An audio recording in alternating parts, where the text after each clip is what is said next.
Le meilleur de séances radio est maintenant sur We Love Cinéma. Flashback sur Séance Radio. Le cinématographe permet de projeter des images sur un écran. Toute l'actu des grands classiques du cinéma. Bientôt, les films vont être sonorisés. Flashback avec Antoine Cyr et Antoine Julien. Je ne sais pas si vous vous rendez compte de l'aspect grandiose du mélange. Our first full-length motion picture feature in color opens a whole new world of thrill. Flashback sur Séance Radio. Ça, c'est le cinéma. Cette semaine dans Flashback, on évoque le festival Play It Again avec nos invités, tous deux distributeurs de films de patrimoine, Anne-Laure Brénéol de Malavida Film et Jean-Fabrice Janaudy des Acacias. Nous avons comme invités deux membres de l'ADFP, l'association des distributeurs de films de patrimoine, Anne-Laure Brénéol de Malavida et Jean-Fabrice Janaudy des Acacias, pour la 3e édition du festival Play It Again qui se déroule du 5 au 11 avril, une manifestation qui propose au public de voir ou revoir une sélection de 20 classiques en version restaurée. Bonjour à tous les deux, merci beaucoup d'être dans Flashback.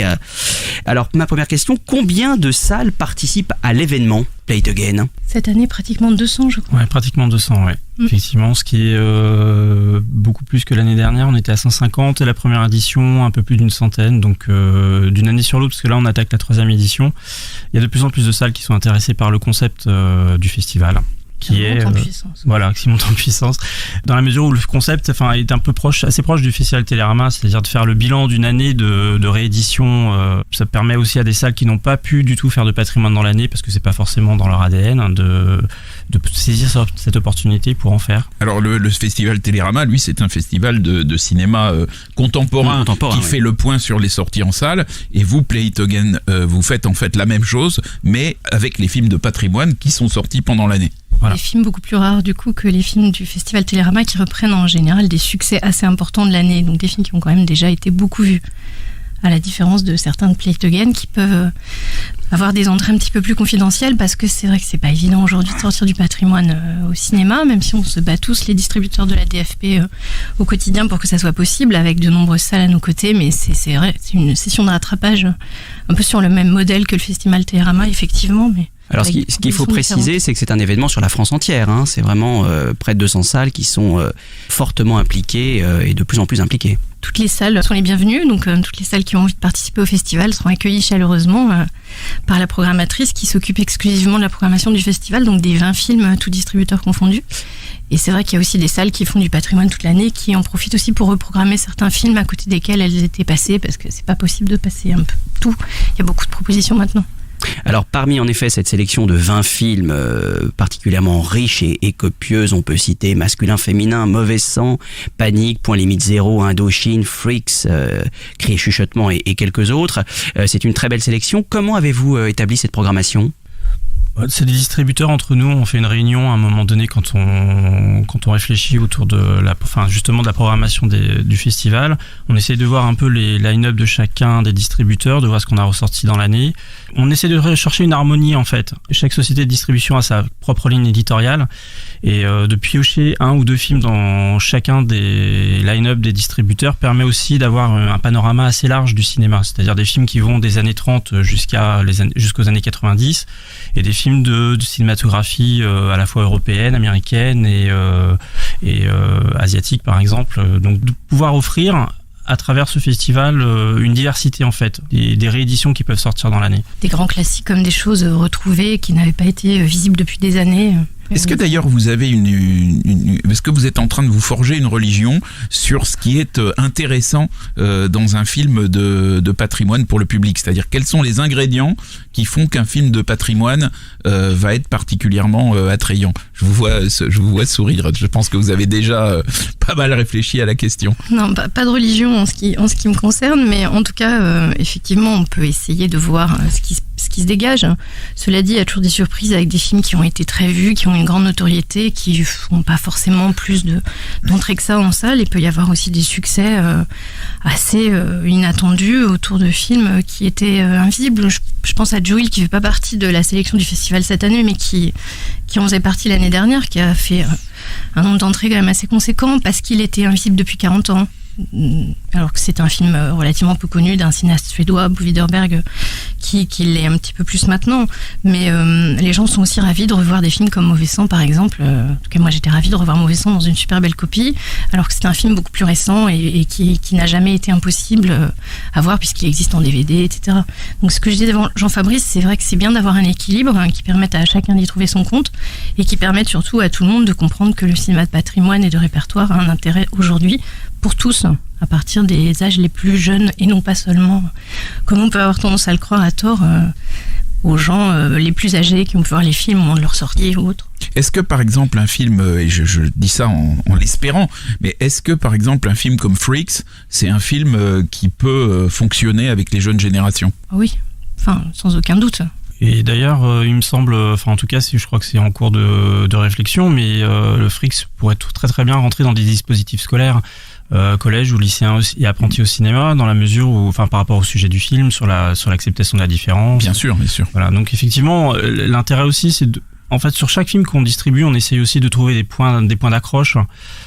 Parfois c'est juste un comédien ou une comédienne dont on connaît la popularité, des gens comme Mastroianni qui est présent dans la sélection avec La Femme du Dimanche, ou Catherine Hepburn par exemple dans Vacances à Venise. On sait que ce sont des comédiens qui attirent les spectateurs qui aiment le patrimoine. Il y a aussi Freaks, c'est par rapport à son sujet et à son statut mythique. Anne-Laure a ressorti les Alice Comedies qui sont des Disney qui étaient jusqu'à aujourd'hui invisibles. Donc du coup, on est complètement dans un travail auprès du jeune public. Sur Panique, nous, quand on a ressorti le Panique de Duvivier, il y avait une actualité autour des restaurations de Duvivier qui permettait de remettre en lumière le cinéaste. Il y avait 3 films qui étaient ressortis chez Pathé, un chez Gaumont et nous avec Panique. Et ça permettait aussi de travailler en synergie avec d'autres rééditions et d'avoir une relecture de l'histoire du cinéma, une relecture de la filmographie de Duvivier. Enfin, il y a plein de possibilités d'accroche en fait et de mise en avant des films et des réalisateurs. C'est assez différent. Et parfois d'ailleurs des films qui ont fait l'objet de remake, parce que Panique, c'est le film qui a été ensuite fait sous forme de remake et sous le nom de Monsieur Hir. Exactement, il y a même eu quelques séances couplées. Ah oui, c'est très astucieux. Oui. Il y a toujours ce travail des exploitants qui s'approprient aussi la matière qu'on leur met à disposition via les conditions un peu aménagées du festival et qui sont tout le temps force de proposition et qui ont des idées qui sont souvent excellentes pour permettre aussi de créer des liens. Justement, c'est un très bon exemple, Monsieur Hir, avec Panique, une façon de réactualiser aussi les films de patrimoine qui peuvent permettre d'attirer, je pense plutôt aux adolescents ou aux jeunes qui n'ont pas forcément spontanément l'idée d'aller voir ces films et qui en fait tombent assez vite amoureux de ce cinéma dès qu'ils ont l'idée d'aller le découvrir ou qui sont un petit peu incités. C'est ce qu'on essaie de faire aussi à travers le festival. Un cinéma de patrimoine qui est donc très vivant et on en parle tous les mois dans Flashback. On se rend compte à quel point il y a des ressorties, des rééditions, 70 entre 2016-2017. Donc le cinéma de patrimoine, quand on regarde ces chiffres-là, il se porte très bien. Ou c'est un peu plus compliqué que ça? Il y a des disparités quand même assez importantes. Il y a même un peu plus que ça d'ailleurs en fait, parce que je crois qu'on est plus proche des presque 200 rééditions à l'année, parce qu'il y a des vraies fausses rééditions aussi, donc il y a un peu. Oui, on parle vraiment des rééditions exclusives, nouvelles. D'une certaine manière, le marché se porte bien parce que le nombre de spectateurs qui vont voir des films de patrimoine à l'année sont de plus en plus nombreux, mais dans la mesure où il y a beaucoup de propositions et qu'il y a aussi beaucoup de nouveaux films qui sortent chaque semaine, pour chaque film de patrimoine, le nombre de spectateurs se réduit en fait. La part du gâteau se réduit, même si le gâteau grossit un tout petit peu. Voilà. Il y a aussi un problème de visibilité dans la presse, puisque il y a des créneaux en général qui sont assez limités dans toutes sortes de médias. Et en fait, souvent, un film occupe ce créneau, ce qui est tout à fait normal, mais quand il y en a 5 qui sortent ou 7 dans la semaine et que sur les 5 ou 7, 5 ou 6 ou parfois 7 auraient mérité d'avoir cette place, c'est toujours un petit peu compliqué, mais bon. Est-ce que vous ne pensez pas d'ailleurs qu'il y a une vraie distorsion maintenant entre l'importance de ce phénomène du cinéma de patrimoine, qui est appréhendé par quelques médias, par exemple Arte, l'a complètement appréhendé, mais d'autres médias ne l'appréhendent pas du tout à sa juste mesure. Qu'est-ce que vous pensez que c'est anormal et le cas échéant, qu'est-ce qu'on peut faire ? Nous, je pense que Jean-Fabrice, comme nous, comme l'ensemble des distributeurs de la DFP, on fait un petit peu le maximum déjà en traitant les films comme des films nouveaux. Nous, on a sorti par exemple un film de Bertrand Mandico, qui est un auteur tout à fait contemporain, qui vient de finir son premier long métrage. On n'a rien fait de plus pour la sortie de Bertrand Mandico qu'on ne fait pour Éclairage intime ou pour La ferme des animaux, qui ressort là sur une version restaurée qui fait partie de Play It Again. On traite tous, c'est un peu le principe aussi des distributeurs et le label de la DFP, les films comme s'ils venaient d'être faits, c'est-à-dire avec le plus grand respect qu'ils méritent. Donc une nouvelle affiche, un film annonce, des extraits bien entendu, évidemment des copies restaurées, ça c'est la base, et puis un accompagnement en salle le meilleur possible avec des invités qui sont capables d'aller parler, que ce soit des critiques, des journalistes, des spécialistes, d'autres cinéastes, des comédiens, essayer encore une fois de montrer le rôle de passeur aussi que peuvent avoir ces personnalités un petit peu plus connues et qui disent moi j'aime ce cinéma, il l'a compté pour moi, il m'a influencé, je veux vous le faire partager, le partager avec vous, je veux vous le faire découvrir et je me rends disponible pour ça. Et ça c'est quand même très important, je pense que ça fonctionne plutôt pas mal. Après il faut pas non plus que ça devienne une recette systématique s'il n'y a pas de réel lien entre les gens qui accompagnent les films. Quel est votre travail éditorial ? C'est-à-dire que vous choisissez les films, et pas n'importe lesquels, c'est selon vos goûts, vos envies, vos coups de cœur, des découvertes parfois inattendues. Comment se passe le métier de distributeur de films de patrimoine ? Alors nous, aux Acacias, on est une équipe de 4 personnes, donc on a chacun notre parcours cinéphilique. Chacun nos propres goûts du coup. Donc on apporte les uns et les autres des idées au fur et à mesure. Je sais qu'on a une collègue qui est très très fan de Robert Bresson et qui nous avait parlé à un moment donné de la rareté d'un film comme Une femme douce.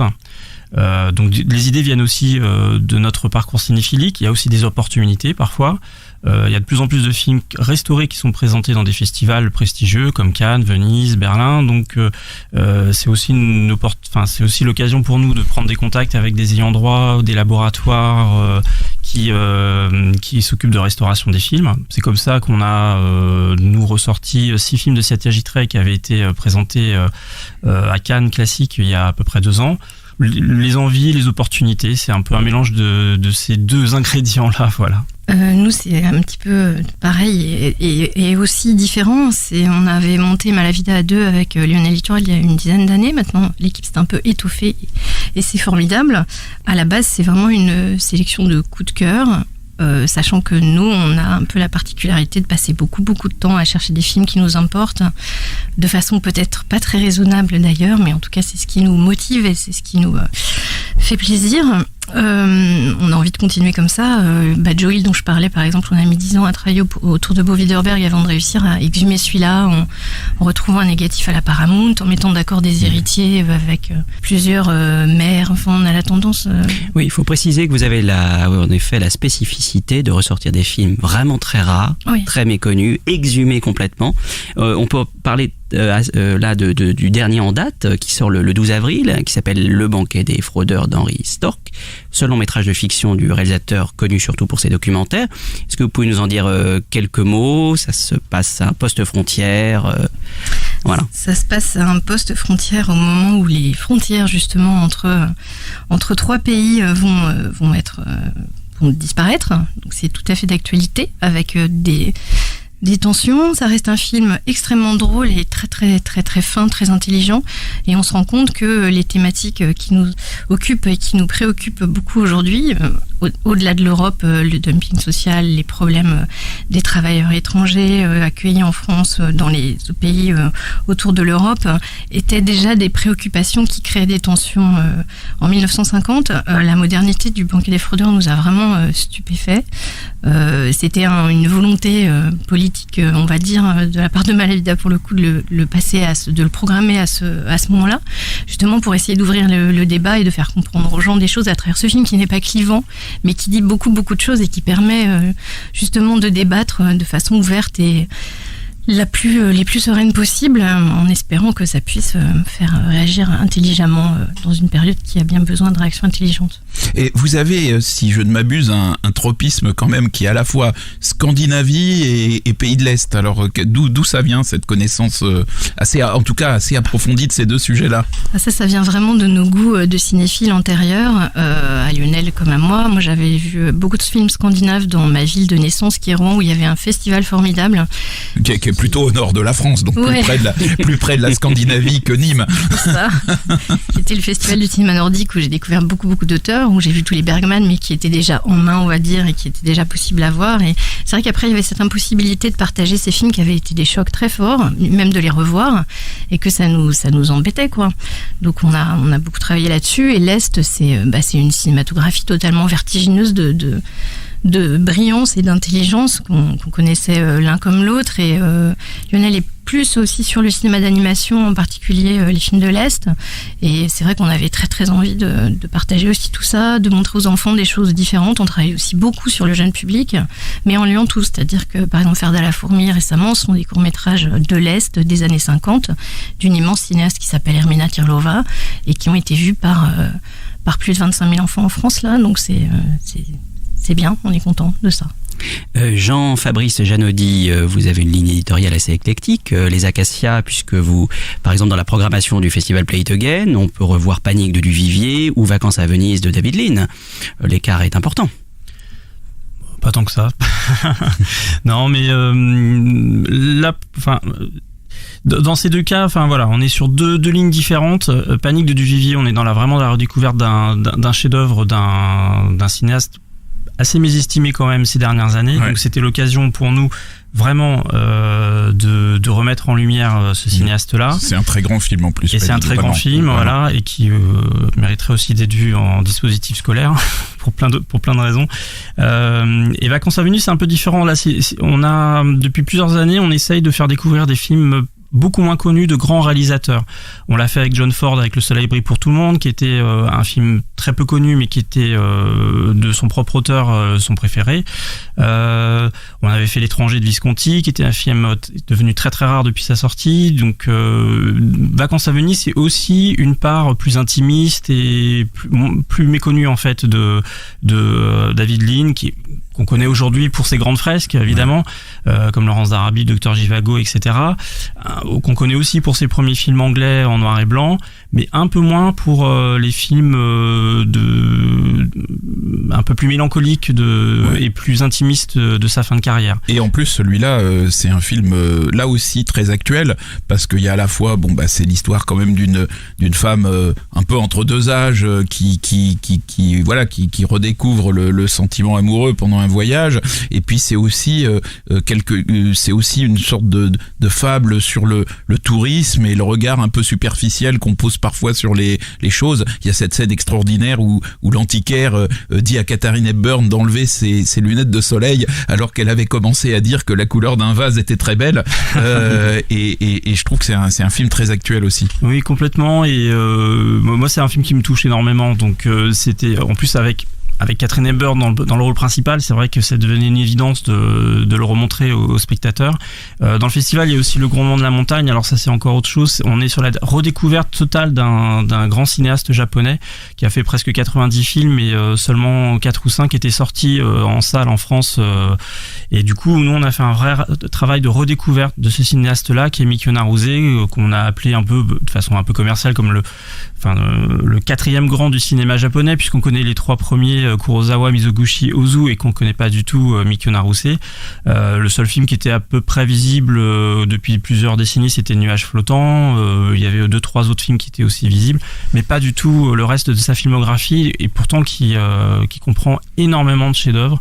Donc Le Grondement de la montagne fait partie des films qui étaient déjà un petit peu connus, mais il y a aussi Une femme dans la tourmente, Quand une femme monte l'escalier, et prochainement Nuages épars et Au gré du courant, qui ont tous été des films inédits à ce jour.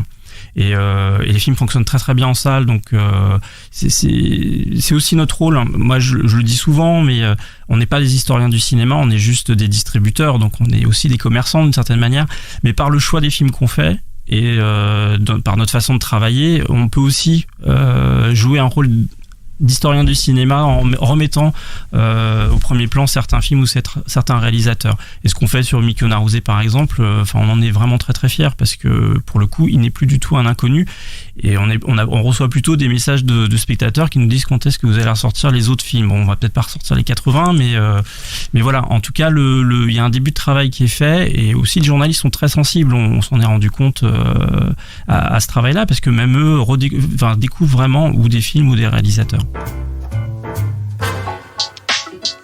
Retrouvez l'ensemble des contenus séances radio proposés par We Love Cinéma sur tous vos agrégateurs de podcasts.